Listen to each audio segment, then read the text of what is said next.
Welcome to The Winning Pitch. This is going to be one of my favorite podcasts because I'm with one of my favorite people. This is Richard Dolan, who I have the greatest respect for. He's out of the financial world and the banking business, and although I used to hate bankers, I can't anymore because I know Richie.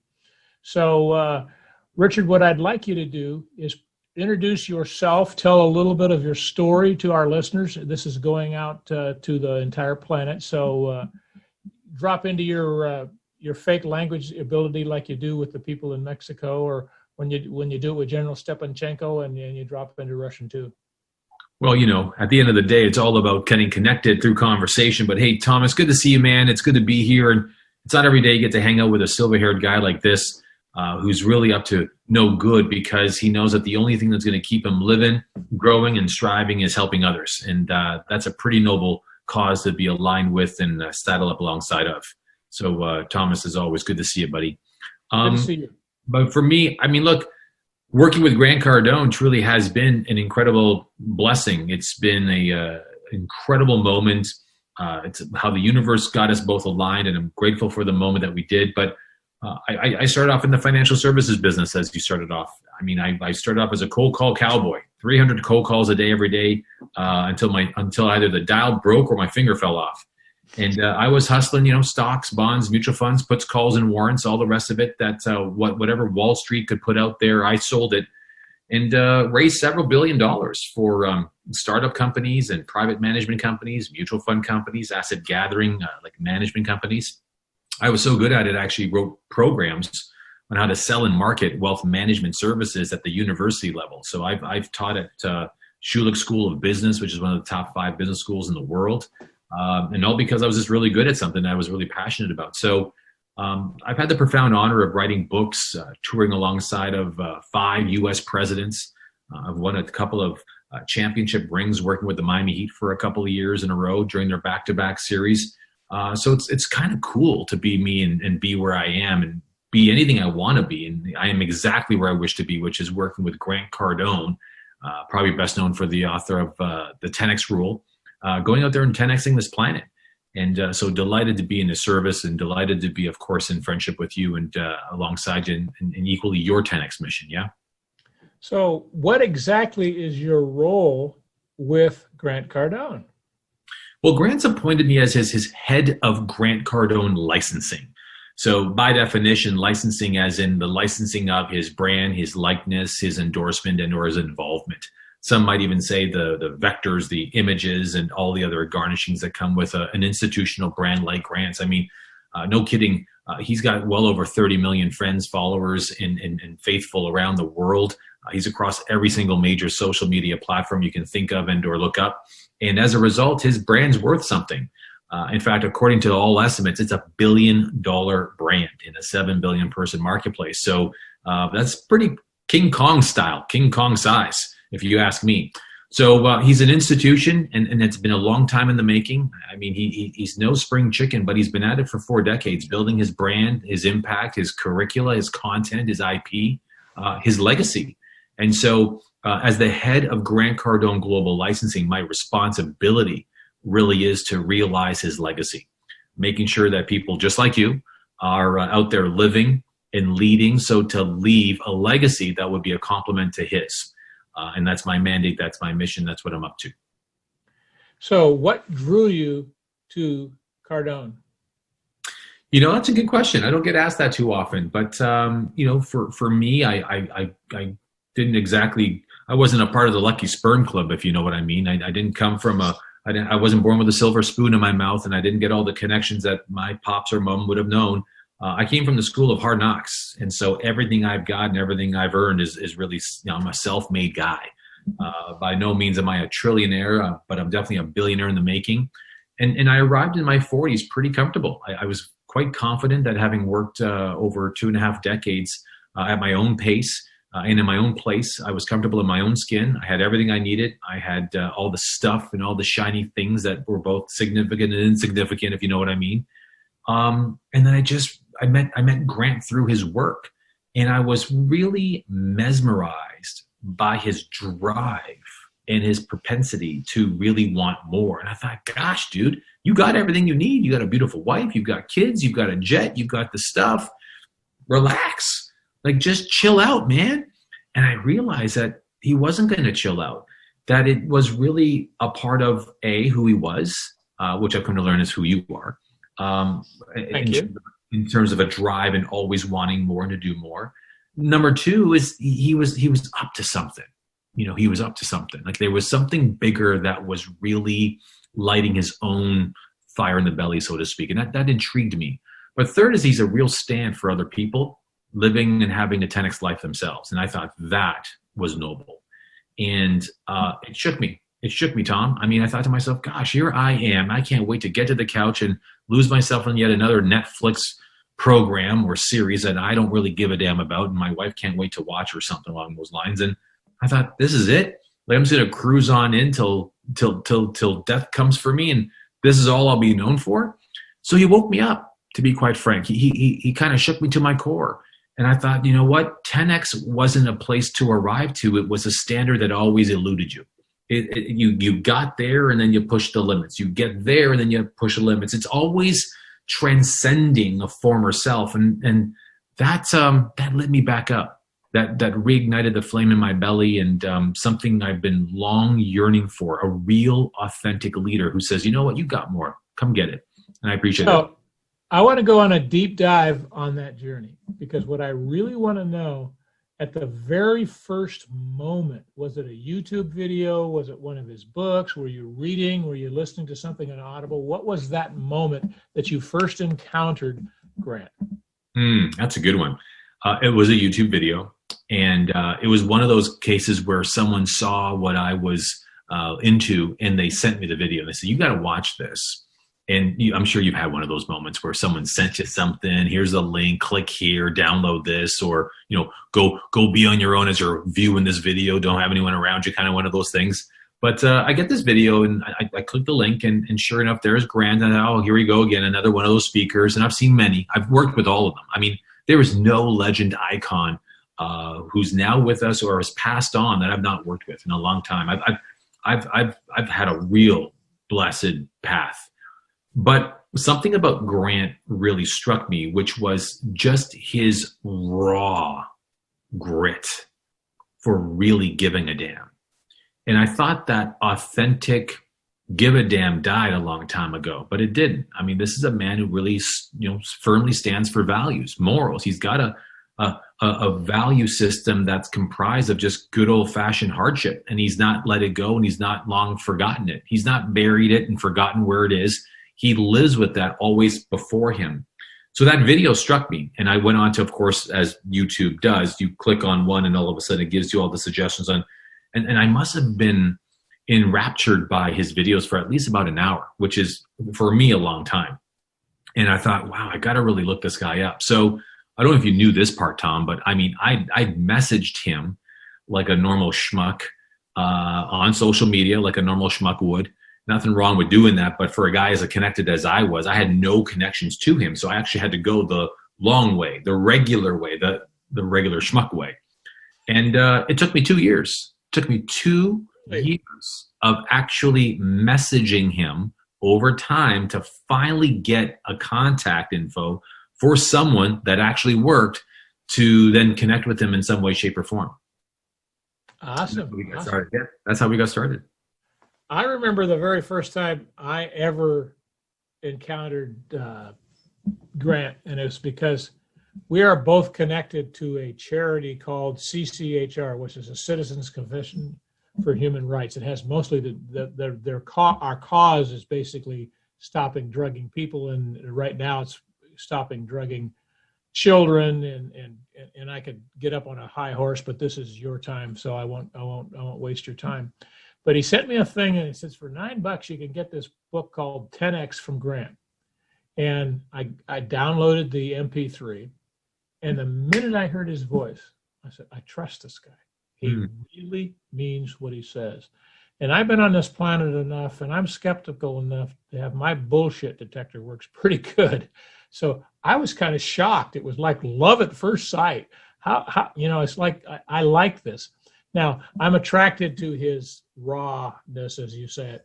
I'm attracted to a guy that can't speak English very well because he grew up in Louisiana, which to me, that's where my dad was from, Mississippi, Louisiana area. So, my dad didn't talk that way, so I'd never heard that. But like you, I've had an instant attraction. So I actually listened to 10X before I ever saw any of his videos. And I have a problem with his videos. When I start watching them, I don't want to stop because first of all, he's entertaining, which is important because he keeps people's attention. But it's, again, I'm going off on my own personal rabbit hole here, which I get accused of quite often and I enjoy doing. So you got connected to Grant. It took you 2 years. Why did you put up with it taking 2 years? Well, I didn't put up with it. I mean, it was like anything, passively, aggressively pursuing the things you think you want. And that's kind of human nature in a lot of ways, right? I think I want it. I don't need it. I'm not starving for it, but I'm going to keep chipping away at it. And there's an old Polish proverb that says that you can chop a tree down with a spoon. Ain't the smartest move, but it'll come down through persistence. And so in a lot of ways, I think I was kind of staying at it because I was very busy already with other things, but I intuitively knew to stay at it with Grant. There was something that kept pulling me forward. And it was his gravity. It was his gravitas. It was just his continuance on all my social media feeds to begin really speaking my language, just as he spoke yours. Yeah. And so there's an allure about that. And I think what a lot of human beings really seek right now more than anything else is a true, authentic reaction in connecting with people. You know, we live in this world now. We live in this digital, virtual, I see you, but I can't smell you. I got you, but I can't touch you kind of world we live in right now. So we have to really trust our two-dimensional perception. And it's not as deep as it would be if we were all in person. And so we're skeptical, but we're hungry for that connection. And Grant makes it easy being and remaining connected to him. Okay. So I'm going to ask you 2 questions. And I will warn you that I ask these 2 questions to 100% of the people that I interview looking for a job. All right. So considering your entire, well, before I get into that, I want to make a comment. You were telling me that you taught at a college because of your area of expertise. So are you a college graduate? No, I'm actually a high school dropout. I love it. I knew the answer to that. I just wanted you to say it. Yeah, because I'm sure you know how I feel about education. Most of it is a waste of time. Absolutely. Go out and get a job and learn how to get and keep a job and be the best you can be at that job and, just get better at something every day. Anyway, back to my questions. But you know what, Tom, only because of people that watch this, listen to this, and especially if it's just you and I getting this, is that I really get that when Grant does say go to zero, I was bored with school. I was disinterested for reasons that were likely rooted in a very complicated life I had at the time with an ailing mother who was bipolar and ailing and depressed and couldn't get her out of a bedroom. And a stepfather that was quite absent and didn't really give a damn where I was, whether I was at school or not. And so caught in between that space, there was no one pushing me to go to school, and therefore I didn't really want to be there. And so when I moved out on my own at 16 years of age, the only way to actually survive and being on my own was actually paying for my bills. So out of the act of surviving, you realize that you can succeed in there. So I didn't go from zero to hero overnight. I had to sneak on public transit just to get from one place to another. I counted change out of jars just to go and buy something to eat. There were times that my pet cat would go and starve for days because I couldn't afford to buy the little tins of crappy meat that I'm sure I would often buy for them. But so for me, you're right. I do agree with you. Education in a lot of ways, if it's not watched carefully, it really is a waste of time. You just got to get to work. That's really what it comes down to, right? Well, I remember that there was at one time some studies done, and the study proved, and I'm only going to say this because I agree with what it proved, whether it's true or not doesn't matter, that the longer you stayed in school, your IQ went down. So I clung to that little piece of data because I naturally didn't like school. And, like I said, it doesn't matter whether it's true or not. I like it because, and I could go off in hours and talk about the American educational system. It doesn't do anything but produce robots and people who want to die. And that's not the game I play. But it's amazing though. And look at us both. I mean, we're in essence in the education business. Mm-hmm. I mean, I've devoured these books. I've written 14 my own. I've designed and created curricula for some of the world's top ranked universities on the planet. I've been published by a number of great high-end institutional publishing houses around the world. And you think, wow, I was a high school dropout. So there's something about life experience and the wisdom that comes with just the act of doing something that actually is far more impressive than just textbook knowledge. It's easier to own. You did it. It's not like it wasn't a flat two-dimensional words on a page. It's just you did it. Yeah. Anyway, back to my question. Please. Did I cut you off there? Not at all, sir. Go ahead. Okay. So going back over your entire work history, tell me about your single best moment and be very descriptive about it. Tell me when it occurred, who you were working with, and put the listeners there with you. Describe it. Well, I have to say that by far, because that's a good, just you're catching me in a moment, and my memory banks has got to rewind. I can hear the tape reeling through my head already, rattling away, or the reel's about to come off the mechanic there. I was working with a hedge fund company that I was one of the, I would say, founding principals to. So that just meant that I was one of the first hires, and I got some equity in the whole gig. But that all being said, we set a very obscene goal. It was to be achieved in 3 months, and it was really the company's way of earning the right to a particular country for the rights of representing this particular brand that was founded in New York. So it was kind of like, we're here, but we want to stay quiet. We're doing this, but we don't want to tell anybody. And we're going to get there, and when we do, we'll let the main company know. But if we come short, we can't tell anybody that we were even on this mission, because we didn't really operate with the rights to represent that brand quite yet. So I had my part of the goal, and other people had their parts of the goal. But this was a really obscene number. I mean, it was something along the lines of $5 million that needed to get raised in 3 weeks. And it was a very complicated raise. But why I'm telling you that story is because it not only resulted in, if realized, it would secure my partnership, but it also paid out a large sum of money as a bonus for me. And sure enough, I mean, we all struck the number. I achieved my target. And it was amazing because it was an extraordinary feat in such a really short period of time. Complicated product, new to the market. No one knew what the heck that was. High trust levels, high requirement to learn and be patient with this new innovation. It was kind of like selling an Apple iPod in the 1800s. That's how absurd it would sound like, yeah? And so that being said, for me, I felt like, wow, we set a goal and we're here. And we got there exactly like we said we would. We did everything we said we would do, and we didn't skip a single step. There were moments where I felt like we'd be defeated. There were definitely moments where I felt like I would fall short. There was even moments of desperation where I've called clients and said, are you sure you're saying that check? Are you sure that's coming in? I even learned of the new BS filter called whatever you got a commitment for, double it up because half of it's BS. So I didn't go and raise $5 million. I actually raised $10 million, and the 5 actually followed through. So I learned a lot about myself. I learned a lot about the business. I learned a lot about truly respecting those numbers. But that was a big breakthrough because I learned that really financial figures, especially when it comes to sales targets, nothing's impossible because we did take on the impossible. So that was probably the big one. That was called Paradigm. It was a cool time. So the exact opposite. I want you to consider your entire work history. Tell me about your single worst moment.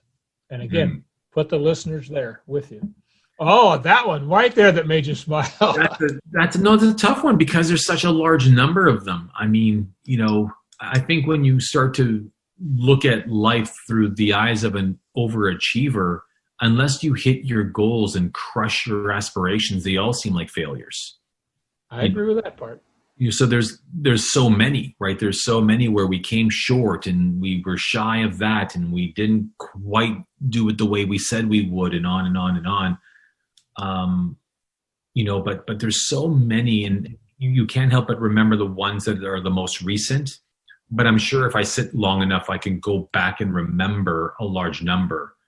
But probably on a personal basis, I came out of a business where I got bought out and I was given a lot of stock, and it wasn't worth a heck of a lot. And I didn't believe in the company and what they were about to do, but it later got sold for, a crazy multiple. But I'd sold that stock before they sold for the greater multiple. So it's kind of like, getting some Apple stock when you were a young fella and your granddaddy said, look, it ain't worth much right now. And they just kicked Steve Jobs out to the curb. But I believe one day this might go up in value. And just before Steve Jobs comes back, you got into a little bit of a bind and you sold that stock for, pennies for what it was worth. And had you held on to it, heck, even if you were blessed to just have forgotten that stock, you would have been okay by accident. That was sort of the same case for me, almost even to the figures that were involved. And so that was probably, not so much about a particular opportunity, but I think, just to sound like a little bit of a contrarian, Tom, it was more about my own disposition with money. My relationship with money has evolved and has matured. And until it did, I was chasing the wrong things for the wrong reasons. And I was probably my own worst enemy when it came to the conversation about money. So that's interesting. That was interesting. But that question will haunt me a little bit because I know I'll definitely come up with more answers. Well, remember that I said worst, and you immediately put it with failures, and not necessarily is your worst a failure. Well, you're right, because I don't know if there's one single, like any miss feels like a failure, and every one of them feels like the worst. And I don't know if that's just because that's the way I wear it. That's the way I carry it. That's like to constantly remind me of like they're out there. So be mindful. I don't know if I had any particular disaster. And that might be a bit of the way I've been framing all the learning curves. That's possible. If I really think about the time I invested in a company that competed with Starbucks, and I owned a big chunk of it, and I was doing really well with it, and then it turned on me, but that was just a learning curve. It got me prepared for the next best thing, and the next best thing, and the next best thing. So I don't really see any particular failure as a failure, like as an outright defeat. I see it as they go, I'm going to keep moving forward. And although this was a failure, it permitted me to pivot. And so all I had was I kept moving forward, but I was pivoting all along the way. Kind of like a plane heading to a destination, and it encounters a lot of turbulence. So it changes course. It's always going forward, but it does go up. It does come down. It does go left. It does go right, but it's always going forward. So I probably had dozens of failures, but I've never held it that way. I've never, hit the eject button or the stop button or the hit turbulence and all of a sudden went for the landing, a crash landing. I've never felt that way. I've never felt like these were at all setbacks. And I think that's the thing I need to share.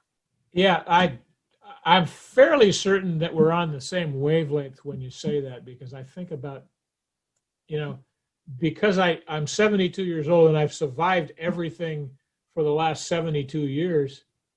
What was so terrible? I remember one time I was at my girlfriend's house as 16, doing what 16-year-olds do when their parents aren't home. And her dad shows up. Now, this is a guy from Arkansas that's kind of built like a fullback or a linebacker, and he's drunk all the time, so you had to be a little bit afraid of him. And we got up, and we both ran into the bathroom. And this guy's pounding on the door, and I'm going, how am I going to get out of this? How am I going to get out of this? And finally, he's, let me in. And then she kind of talked him into going out in the backyard and going to the bathroom. And I ran back into the bedroom and got in the closet. But I was really scared at that point. When I think about it now, it was pretty damn funny because, but I always found a way, no matter how afraid I was of things, to not have the bad things happen. So I'm not really worried too much about bad things. I don't really have fears because I've been through a lot of them. And when looking back, I know I've survived them all. So I figured out a way how to get through it.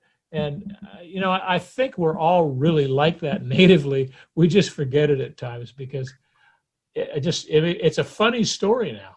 Yeah. It wouldn't have been very funny if he'd have caught me in bed with her. I can tell you that much because he would have hurt me. A great contrast, and as you wind this thing down, is recently, I don't know if you recall, but just about a week or so ago, there was a terrible storm that hit Louisiana. And there's a reporter that was live and on site and reporting post-storm strike. So he saddles up with this guy who's combing through the wreckage, and he's looking for what would have looked like his home, and said, "Sir, how are you today? What's your name? And where are we standing here?" He goes, "Well, my name is Jim, and this used to be my home, and gosh, this is going to set me back a good lifetime." And they said, well, how are you going to ever bounce back? And he says, "I don't know if I'll ever bounce back. I mean, it's a pretty lonely place. I lost everything that I had. It's all here. It's all here in the rubble. And I don't know what tomorrow's going to bring." And so the reporter says, "Well, thank you very much, Jim. God bless you and your family. Good luck." And then off to his immediate right, there's this other guy that was literally right next door, and he's combing through his stuff. And they go, "Sir, do you live right here? And what's your name?" He says, "Well, my name's Jim." And this guy was lit up. And he goes, "Well, Jim, how are you doing?" He goes, "I'm fantastic. I couldn't be better. I got my life. I'm alive. My dog's alive. My wife's alive. My 3 girls are alive. We're blessed." And they're like, "Oh, that's fantastic. It's so what you got here? Is this your home?" He goes, "Oh, absolutely. We're going to start from scratch. And what's amazing is that we as a community have come together. We're coming together. We're helping each other. There's people I've met that I didn't even know live down the street from me. Gosh, can you believe that?" And he's going on. He's all excited about what's going on. And they said, well, did you have anything? Have you been able to salvage? He goes, "Oh, I haven't salvaged a damn thing. But we got each other. We got our community. We got our beliefs. We got a vision for what it's going to look like. We're going to come back better, stronger, better than ever before. I'm going to help my neighbor over here because he's pretty down in himself right now. Have you not been able to tell that?" And he's going on and couldn't help but realize that same storm, same street, different view, right? Yep. And I mean, one thing I definitely want to say by saying all that is that you, my friend, have got the view that, dependent upon where you're coming from, all I know is you're going up and forward. And that's just, that doesn't come normal. That doesn't come easy. It's self-generated. It comes from a magical place. It comes from a stand, a commitment, and you're unwavering with it, Tom.